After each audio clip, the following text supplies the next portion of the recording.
Alright, welcome back to the channel. I'm Marlon Watts, co-owner and CEO of WRLDINVSN, and in this video we about to take y'all to Atlanta with us, where we had a high-level conversation with 3 brand owners, Corey, Nehemiah, and Torey. So in this video, y'all about to see us have a sit-down conversation with these brand owners, talking about everything that you need to scale your brand up. It was a very tense conversation, so I suggest you grab a notepad, some paper, and you get ready to write. Let's get straight into that video. Alright, so further ado, let's just get straight into the video. Let's get straight into dropping gems. Really, let's just start off with sharing a little bit about you guys and ourselves for people who are watching this for the first time and who may not know you.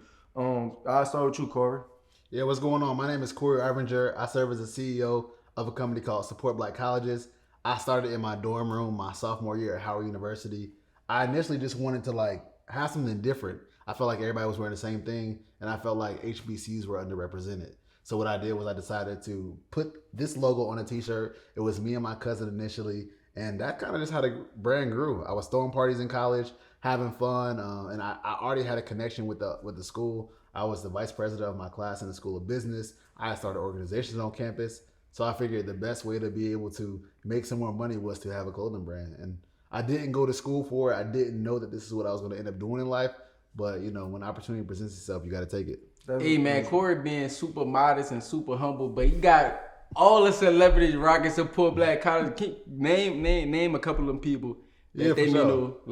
Give me somebody. So I would say my favorite person that supports the brand is Chris Paul. He's been able to help us elevate at a crazy level, because once he was doing it with the NBA, a whole bunch of other NBA players that we had no access to started to support. People like Tiana Taylor, that was my first influencer I ever had. I pulled up on her at the Howard Theater in DC. We made $40,000 off of one post that she posted, which was pretty crazy. The most surprising person, I would probably say, we have Mulatto, Moneybag Yo, Carrie Hilson. I mean, it's a lot of people. Then we just do a lot of partnerships. We're in Urban Outfitters across the country, Foot Locker, Jimmy Jazz, Snipes. And we just try to focus on just continuing to build the brand and push HBCUs forward. Whoa, you giving them too much. Yeah, we're gonna get to that later. Back into that, but let's get into our next guest. We got Nehemiah from WeBall. Yeah, so I'm Nehemiah Mitchell, co-founder of WeBall Sports. We're an athletic apparel and equipment brand based in Atlanta, Georgia. We're really deep rooted in the sports media market. We're big going to high school games. Kind of how we got started was three of us were 3 founders of the company. We were all former Division I college athletes. I played at Vanderbilt University, and after playing, I kind of struggled to find what I wanted to do for the rest of my professional career, and I always figured out that I wanted to do something still that involved sports.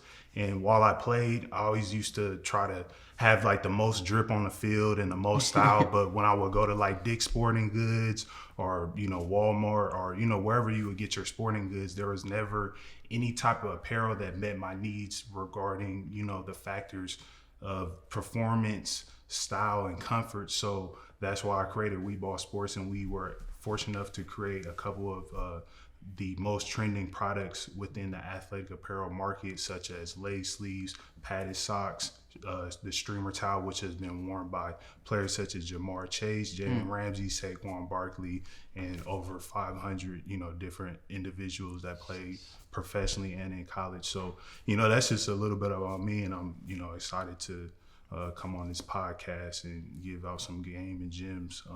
It's crazy because we never really have a sports brand. Actually, this probably the first. The first time, bro. So you making history. Yep, you making history. We're on the Worldly channel with the sport with WeBall Sports. So shout out to WeBall Sports. So everybody out there that's thinking about starting a athletic brand or something similar to that, this is definitely inspiration for you guys out there.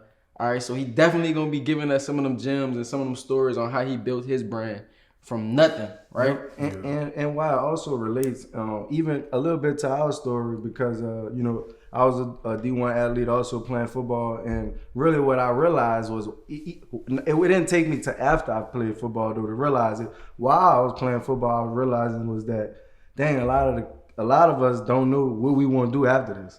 And that was kind of like a big driving factor, you know, on me. Like I even got a post that we could probably put up here.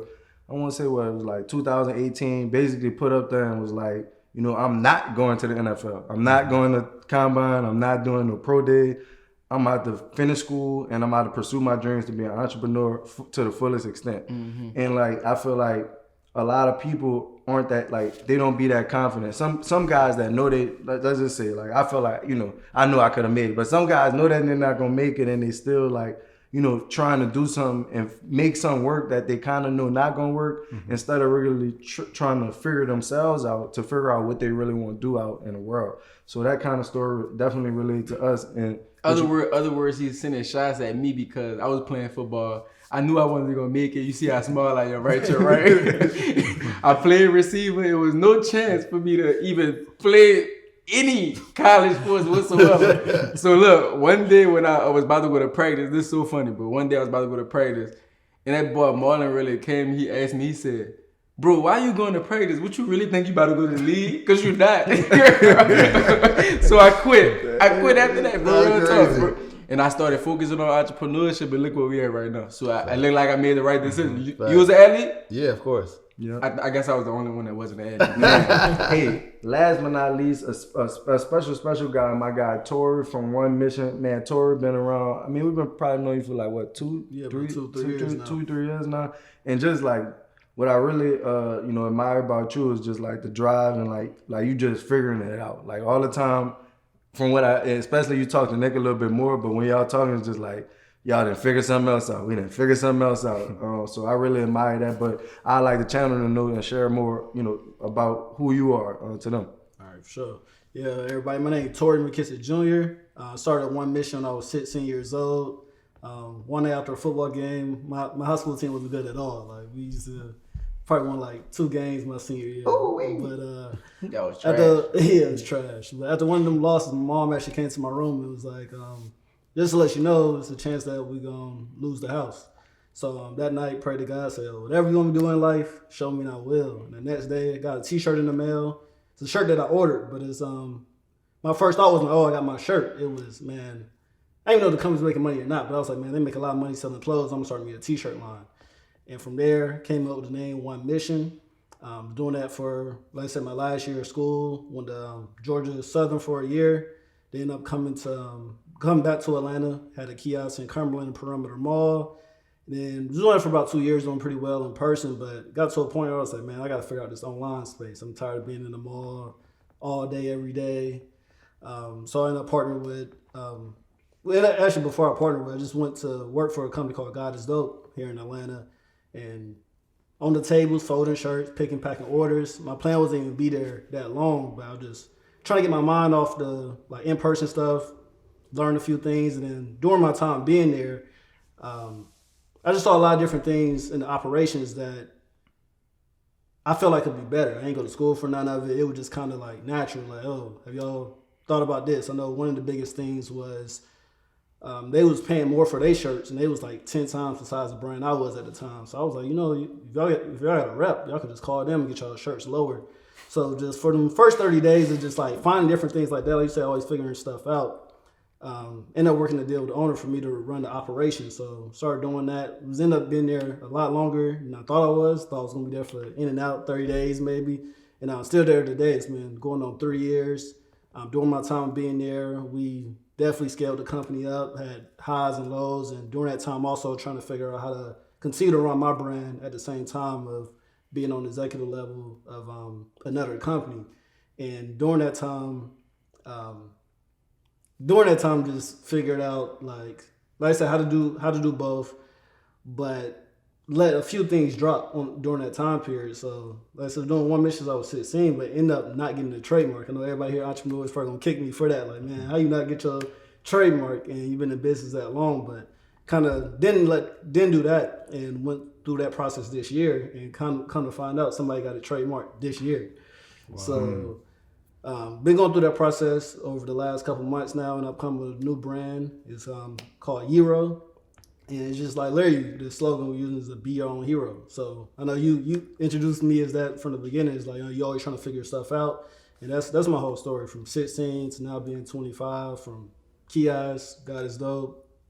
One mission, whatever, just like, yo, I'm just trying to figure it out, being my own hero for myself and for my family and the people around me. So it's a little bit about myself. Hey, fact, speaking of like highs and lows, just to drop like a fire little gem. Really, Torey is kind of the guy who introduced me to like the strategy that I call is like the high and low strategy. Meaning like when we sell like $9.99 shirts or like $5.99 shirts, we always have a item on that's right under that $9.99 item that's a little bit higher. So it might be a hoodie, a sweater, or a hat or something. So whenever they come to the site and they come to buy that $9.99 shirt, they also gonna see that next item under there that's a new, preferably make it a new item. And 9 times out of 10, a huge percentage of those customers actually buy the high item too, right? So we call that, well, that's what I just call it over time, the high and low strategy. So if you building a brand, that's one of the things that help us grow and help our order value start to increase. You can still have low items, but you still need to have higher items to make those upsells. Yep. No, I was saying that's one thing we were talking about off camera was just talking about it 2020, how I think a lot of us are selling $10 tees, $5 tees, free tees, and it was all going crazy. It was actually figuring out ways to make money with it. It was profitable, but these days with just cost of everything going up, we're using most of that $10 tee just to acquire customers and get them to buy into the high price stuff. But I feel like y'all probably ain't never sold like Not that low, no. Nah, that's what I'm trying to say. Like what? So how that was like selling at a higher price point than like something at $9.99 or $5.99. Like what? Yeah. I mean, for me, I look at like what the people are wearing and buying. They buying these Louis and Gucci stuff, and they buying all of this designer stuff. Or you might buy a Bape t-shirt for $150. So to me, selling it for $25, $30 is still cheap. You know, and so I always try to compare it. Like, I mean, y'all buying the Supreme or Bape, I can get a t-shirt that's better quality, and you can have, you know, the representation of HBCUs on your chest and on your back, and you can support something bigger. See, for us, it's not about the price, it's about what you support when you support the brand. And so I have to change their focus from looking at the money, but looking at the cause. And when you're looking at the cause and not the money, it's easier to sell somebody no matter what the price point is. Yeah, that's that what's your why. When your why is strong, people definitely gonna support you. So I like that we have a diversification of the brand owners that we have right now, because it's like you could sell some for $30, you could sell some for $10. Like I'm sure you, yeah, I was gonna say. I mean, we have a diverse, line of different products. Like for example, our socks. We have extra long socks, which are $20. So in retrospect, that's kind of expensive, $20 socks. But kind of what we pride ourselves on is quality. So when we first started coming out with these trending new products like our streamer towel, our extra long padded socks, our leg sleeves, we were really the first in the market. Or we actually invented these products. Man, y'all have a patent for that, right? Yeah, for our streamer towel, we do. But then we started coming across these people who have been just ripping us off. Like our streamer towel, like everybody's making that, but we actually have a patent. So, we're the same as Torey. We're trying to go through that IP process of getting those people taken down. But really what's going to separate yourself from the competition I feel like kind of like my niche is like our quality, because anybody can just go on Alibaba and buy some visors or buy some socks or whatever. But I think why people support us is because they know the quality of product that we've been consistently able to produce and distribute to the masses. Not just one time, but anytime somebody buys WRLDINVSN Sports products, they know that they're gonna get that same level of quality no matter what year, what date, what time they buy it. So that's kind of I guess kind of our strategy, I would say. And that's crazy. And I say for us, I mean, we're transitioning. I mean, everybody can see like, our prices are continuing to go up, but it's because of, more shipping, you know what I mean? It's because of now we're putting more into detail with actual promoting the drop. When we're doing $10 shirts, we could just drop it right here, right now. But now that we're, the price may be 25, 30, 35, 40, 50, 100 eventually. I don't think we're selling shirts for 100, huh? No, not yet. Not yet. But it's because what's going to go into that $100 shirt, the actual content, the actual marketing, the actual brand, and the actual effort, the actual thought, the actual operation that's going to produce that shirt is what's going to validate the $100. And that's what we've been working on now. For us right now, it's been about content, design, giving bringing putting the lifestyle out there, because that's what's making us stand out, because more people can see. The $10 shirts get them to know about us, but the content allows them to see who we are and who we are. Mm-hmm. One thing that I do want to point out, because like when people starting brands, they let like small things like picking a name like stop them, but that is super important when it comes down to building a brand. And I can tell that is important because all the names of our brands up here is like kind of like it's kind of like you could read it and know what it's about. Like support Black college.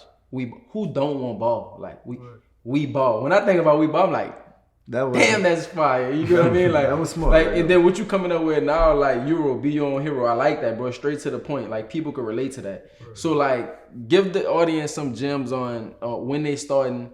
Like, what should they be thinking about as far as to build a big brand just in the starting process? Because some people be making brands where it just be for farm owners or cat lovers or you know what I mean? Like people be making brands where it be too niche down on something too specific where they can't sell it to the mass amount of people. And a tip on that, like adding, and this gonna hurt a lot of people, but adding collection, clothing, apparel to your actual brand name actually devalues your brand name. Yeah. We don't see Louis Vuitton apparel.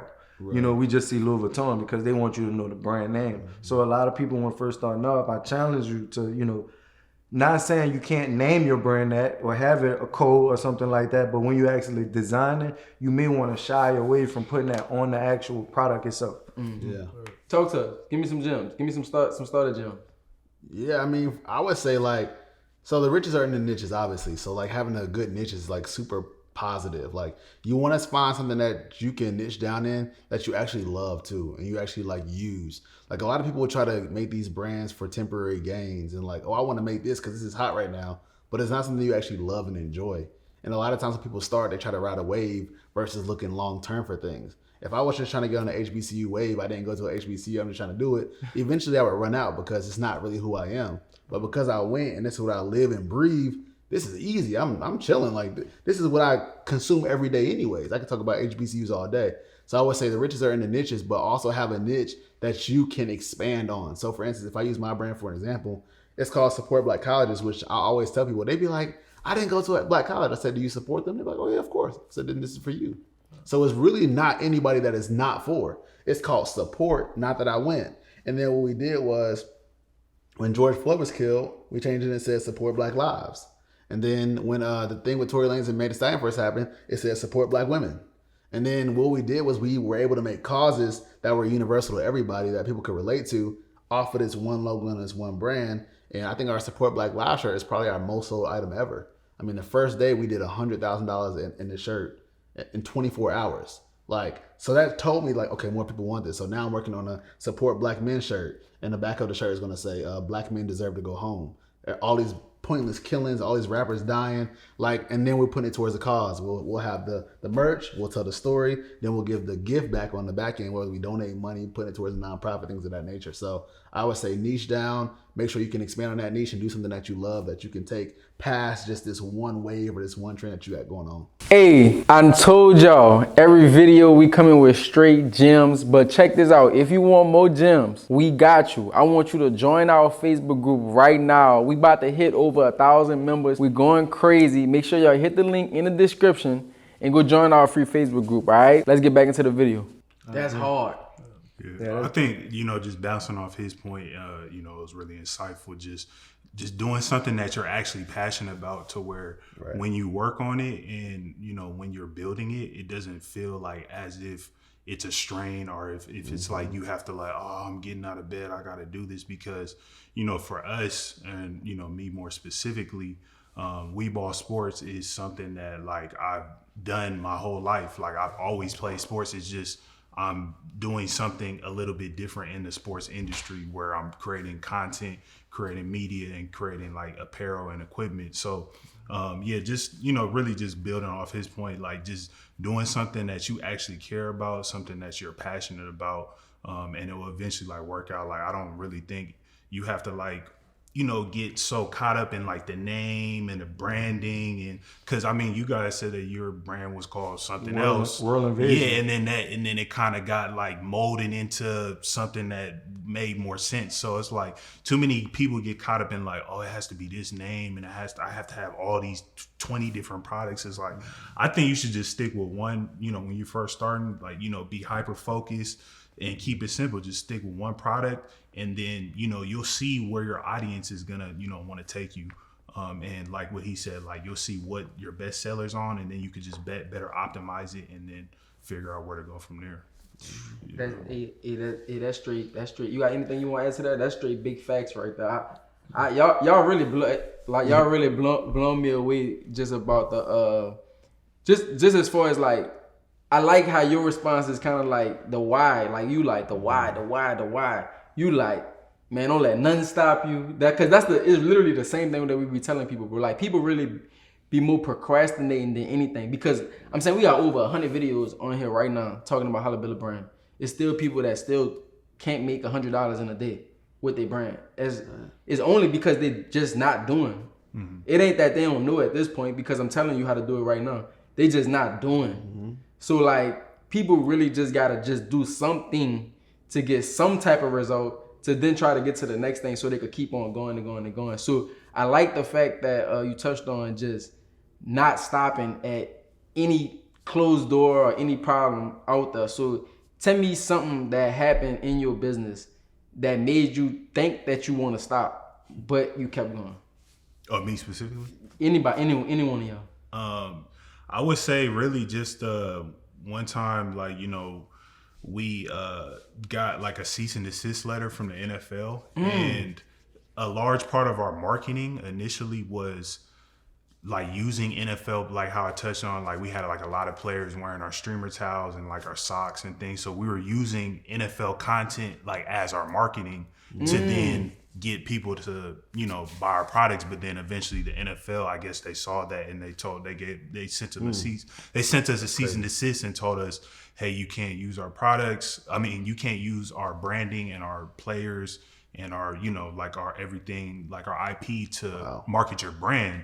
So that was like a really big roadblock, because like I said, like for the longest part, that was like our main marketing strategy. And I'm like, shoot, like what are we gonna do to, like market our products and get people to sell it? I mean, get, more sales and things of that sort. So, yeah, it was just, a struggle on figuring out a new content and marketing strategy. But then, like I said, we figured out that we don't have to always just use NFL players. Like we can use other people, such as top high school players, college players. So it's like always like kind of like you said, just a way to navigate, through issues. And so it was like if you sent an NFL player one of your towels and they wore born in a game, and then the NFL, like, somebody used the picture, took you a take picture, their content, like, because I mean it's right there. Yeah, and then we just like reposted it and said, like, oh, he's wearing our towel, and then we get sales off of it. Then the NFL, they eventually sent us a cease and desist.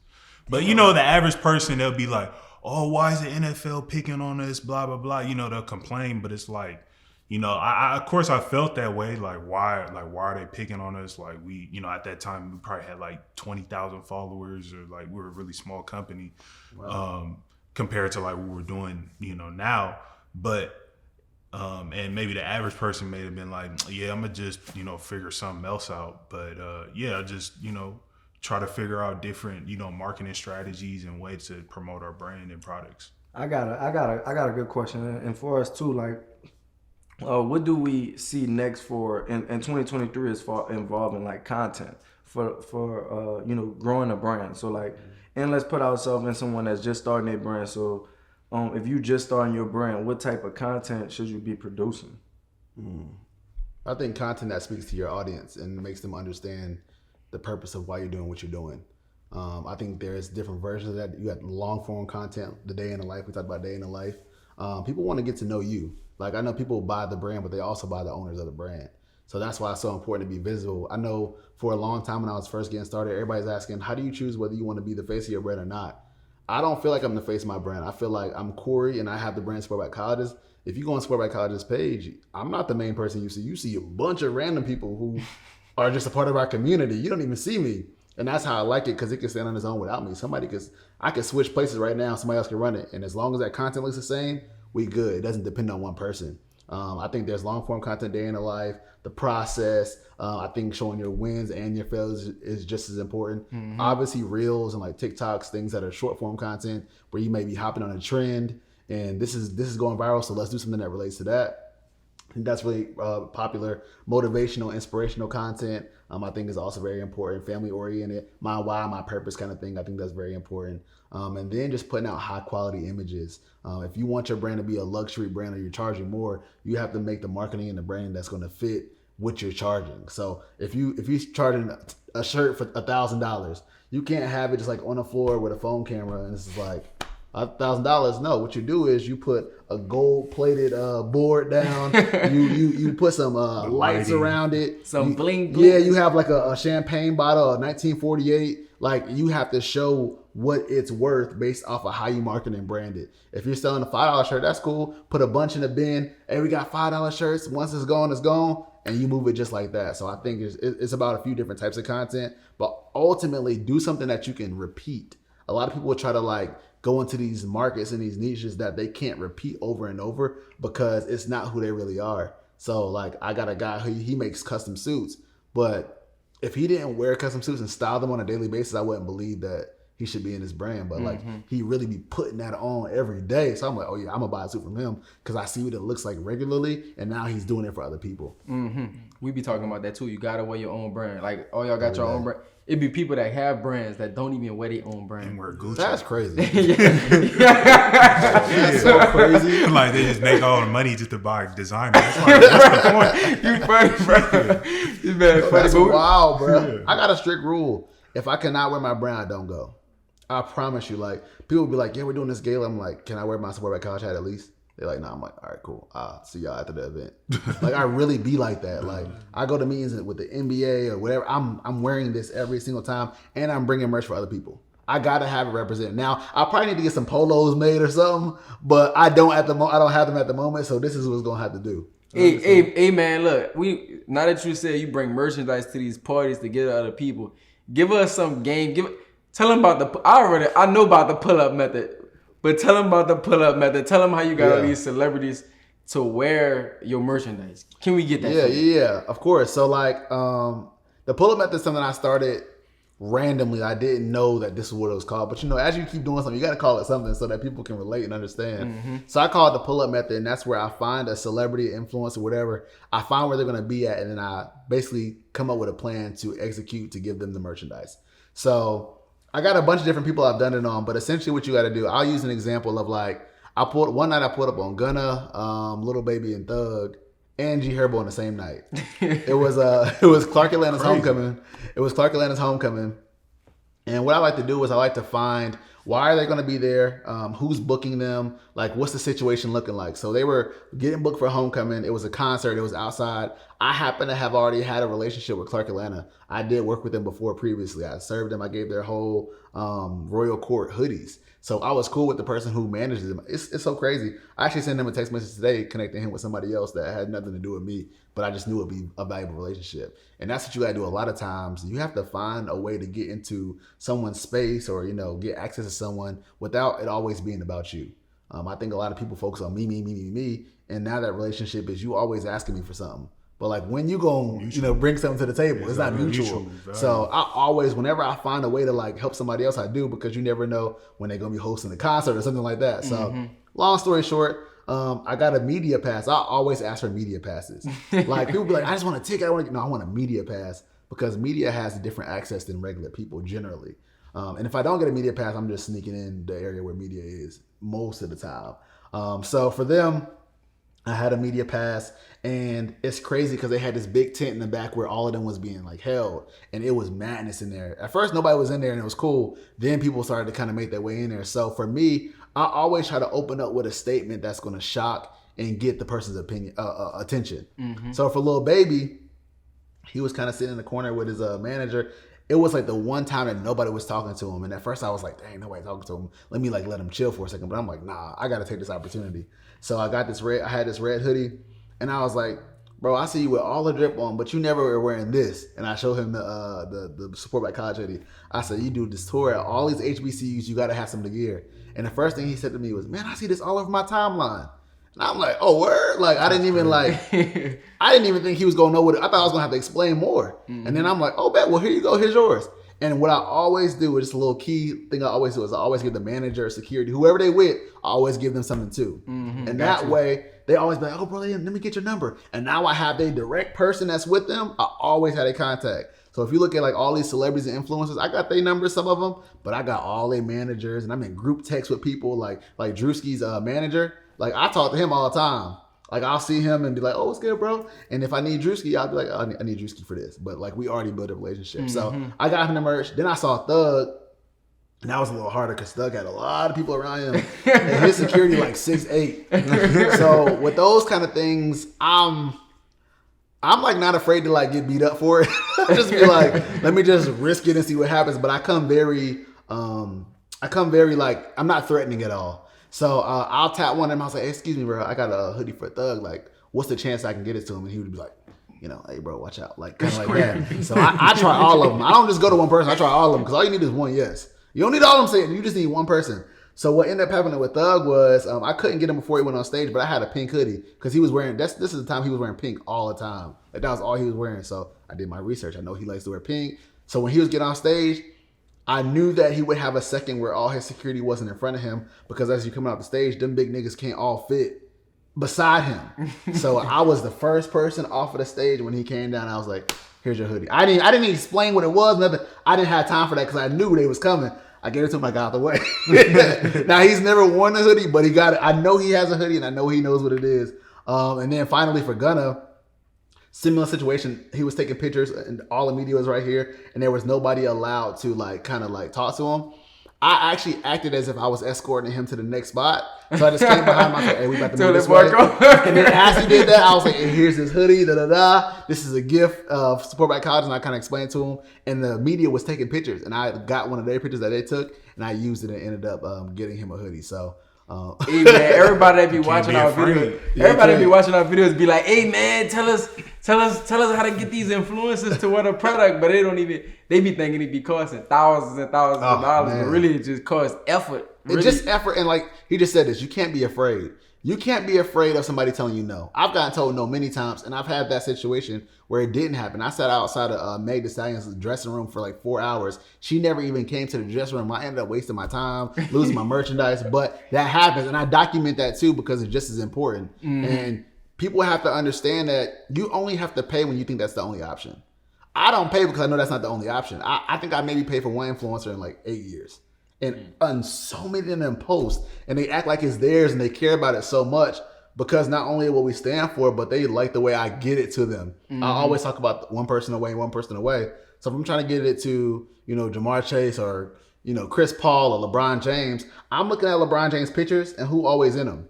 All right, so I know she always in them. That's his manager. Okay, Rich Paul. Okay, cool. And I'm going to that person that got like 2,000 followers that always with him. And I'm like building a relationship with him.